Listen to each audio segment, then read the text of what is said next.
Manchester United 0, Crystal Palace 0, and what is just a really, really disappointing draw. And I think one of the reasons it's so disappointing is I think we came into that needing a win because of the poor start to the season, but also 15 minutes in, we created 3 big chances. Within the first half, we created 5 big chances. And if someone had told me half an hour in when we were playing this unbelievable football in possession, link up, quick 1-2s, the final third play in possession, that was fantastic, that we were then going to draw this game 0-0 and then just be awful the last 30 minutes, I would have been really annoyed. But, you know, like Brighton, we started well and then we back scored against the run of play and we lost our minds versus Brighton today. We started well and we ruined what was, for me, a good chance to capitalise on that and actually go 1-0 up. And Garnacho hit the crossbar, Bruno hit the crossbar. Obviously, you know, Garnacho then had another good chance that Henderson made some really good saves. But at the end of the day, Eze had 2 good chances and Eze could have scored that on another day. And part of me is like this, but what Ellis is saying, can we blame Ten Hag? You know, he coached a 3-0 win, 5 big chances, 67% possession, 11 corners, over double the amount of Palace's passes, because the football we played the first 60 minutes was, how are we not 2-0 up? This is unbelievable football. But then at the same time, it's the subs that killed us, and Ten Hag's the one that chose those subs. Man United with Joshua Zirkzee on the pitch. The accuracy in the final third passing was 73.4%, which is really good for final third person because it's more difficult to pass around in the final third. Final third passes per minute, 1.52. So we were making 1.52 passes in the final third every single minute, which again is very good. But when Zirkzee came off, we had a final third pass accuracy of about 60%, and we were not even making one every minute. We're making one every 2 minutes rather than making 2 in around, you know, a minute and a half. And you could see that. You could see that in the play. You could see how that impacted Garnacho, how that impacted Ahmad, and how Rashford didn't do anything when he came on. And that is because Bruno wasn't having a good game, and everything was coming through Zirkzee. And you take Zirkzee off, but then not long later you take Eriksen off for Agate, which is the right decision, but you also take Ahmad off. And when we're in control, it is coming through Mazraoui, Eriksen, Ahmad, and Zirkzee. It was, and Delo inverting, but it was coming, all the creativity was coming through Zirkzee, Eriksen, and then we know Ahmad can create. He's ranked second for chances created in the Premier League per minute. Well, he was, probably not anymore because he didn't create as many today. So all the creativity was coming through the players that were subbed off. And we were playing this fantastic football in the first half. We were creating chances. And yes, we weren't putting the chances away, but we were creating the chances and we were in control. And you feel like when you create that many chances, the breakaway will come. That's what Manchester City do. That's what, but they have Haaland, to be fair, it's different. That's what Arsenal do. The chances come. So the chances come. So the chances are there, the goals come. The goals end up coming. For us, the goals, they weren't coming. And I was like, maybe we get Højlund on. But I said the minute he took Zirkzee off for Rashford, 1, Rashford's not a striker, he's a winger. We know Rashford isn't as good up top. And 2, now we're not even going to get the ball to Rashford because Zirkzee's off and he was the guy that was dropping deep, facilitating the play to the wingers, and then they were getting the ball back to him. I said, you need to take Bruno off for Højlund, or Garnacho or Ahmad off for Rashford. That's what we needed to do.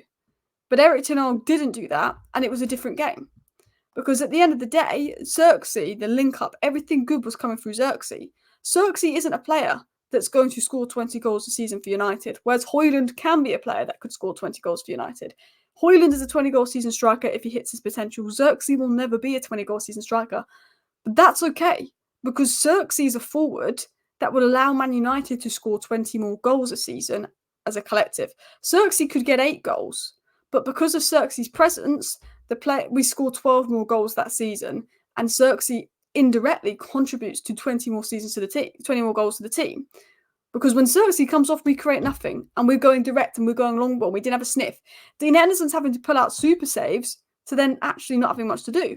Højlund has potential to be a 20-goal season striker. Højlund's like a Haaland, Zirkzee's like a Firmino. Zirkzee's a false 9, Højlund's a striker. Zirkzee's more like a 9.5, if we're going to be honest. That's how he describes himself. But there's no point having Højlund on the pitch if we're just going to keep hoofing it long for him. If you had the football we were playing, and then Højlund in the box in the first 60 minutes, Højlund converts one of those chances and makes things happen. But you take everybody off, you bring Højlund on, and you have a different dynamic with Højlund on the pitch.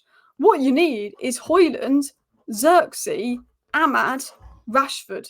That is the front four we need. Bruno can go deeper in the pivot with Maino. if it's a game that, you know, we want to break them down. Or you could even take Bruno off, put Agarthe in the pivot with Maino to shut down shop. If Zirkzee's not having a good game, put Bruno on. Now, I think Bruno Fernandes is in our best starting 11. But what I'm saying is, that's what I would have done right now, sub-wise. That's the front four I would have wanted to see. The problem with United is I know why we want Højlund on, and I know why we want Rashford on, because we need goals. We're creating, we're not scoring. Our XG is 9.5. That's higher than City, who have 6 more goals than us. That is just lower than Liverpool, who have double the amount of goals as us. You know, Liverpool, Villa, all of those teams have got 10 goals or so. 12 big chances missed Liverpool. 12 big chances missed Villa. 11 big chances missed Tottenham. That's the top. So the top 3 are all 1 chance away from each other. It's not like we're 13 big chances missing at the top, which isn't good. 17. With 5 more big chances missed than anyone else. And you can see why everyone who has the same amount of XG than us has 5 more goals than us. Because we are also doing it to ourselves. I don't want to be critical of Ten Hag and his substitutions. Because at the end of the day, I think Ten Hag did do enough to win the game. But he also ghosted himself. The thing is, I think there was a lot of positives. Like, I was worried about Eriksen out of possession, but because of how poor Palace were out of possession, Eriksen worked weirdly well. It did. I thought Eriksen's technical security was fantastic, and I thought Eriksen and Zirkzee, that first half were controlling the games, the tempo, it was fantastic.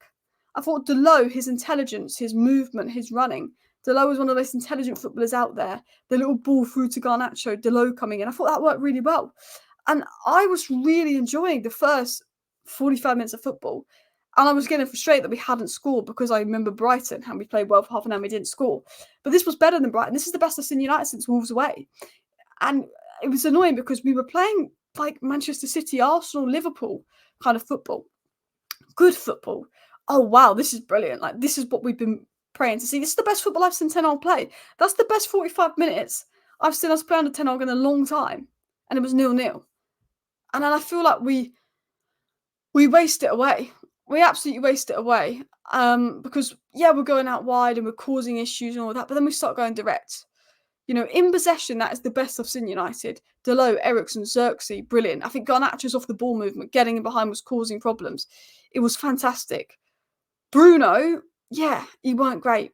Bruno wasn't great. Martinez was rash. People are going on and on about how Martinez should have been sent off and we're lucky. He didn't touch the player. What Martinez done was stupid, but he didn't touch the player. He didn't touch the player in the slightest. And people are saying, oh, Kamada should have done, but he didn't touch him. There was no contact there. So you can't send him off if there's no contact, you know, as well. But I felt the subs were silly, especially because Rashford is better off the left. You're subbing Rashford on for Zirkzee and playing him through the middle when you know he's better off the left. You can't just say he scored 2 goals versus Barnsley in the middle and now he's a striker. Barnsley and Palace, very different games. Very different games. But I thought Zirkzee coming off was the biggest miss. I think Eriksen, we did lose elements of control, but I think Eriksen needs to come off for just the athleticism bit. And I think Ten Hag costed himself. Guys, let me know your thoughts down below, but I'm going to say quickly, Mazraoui, man of the match. Mazraoui, £12 million, unbelievable on the ball. Mazraoui, man of the match. The lit was really, really good. But Mazraoui's so good on the ball, and I think he was one of the technical players everything came through. Zirkzee shouldn't have come off.